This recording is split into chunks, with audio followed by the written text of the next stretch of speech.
आज ठाण्यामध्ये देवेंद्र फडणवीसांचा निरंजन डावखरेंच्या प्रचारासाठी मेळावा। निरंजन डावखरे कोकण पदवीधर निवडणुकीमध्ये भाजपचे उमेदवार। आत्महत्याग्रस्त कुटुंबाच्या सांत्वनासाठी पंकजा मुंडे बीड दौऱ्यावर। लोकसभेत पंकजांचा पराभव झाल्याने काही कार्यकर्त्यांनी केली आत्महत्या।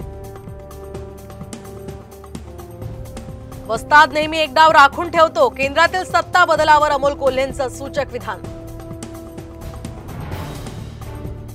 केंद्रीय मंत्री प्रतापराव जाधवांकडून बुलढाणा जिल्ह्यामध्ये नुकसानीची पाहणी। देऊळगाव घुबे इथल्या मृत सईच्या कुटुंबांना दिला 4 लाखांचा निधी। राज्यात पुढील 2 दिवसात जोरदार पावसाचा इशारा, तर आज मराठवाडा मध्य महाराष्ट्राला पावसाचा येलो अलर्ट। कोकणाला सुद्धा मुसळधार पावसाचा इशारा। राज्यात काही ठिकाणी पेरणीला वेग, तर 3 दिवसात 31,000 हेक्टरवर पेरणी। सोयाबीन पेरणीकडे शेतकऱ्यांचा अधिक कल।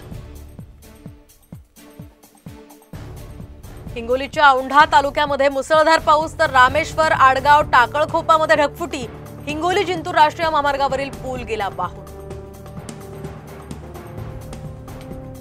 मुंबई गोवा महामार्गावर प्रवाशांची वाहतूक कोंडीतनं सुटका नाहीच। माणगाव इंदापूर बायपासचं काम अपूर्ण असल्याचा फटका। पौष्टिक बदामांचं फुटपाथवर चक्क पॅकिंग। नवी मुंबईतल्या एपीएमसी मध्ये अनधिकृत कारखाने, सोशल मीडियावर व्हिडिओ व्हायरल।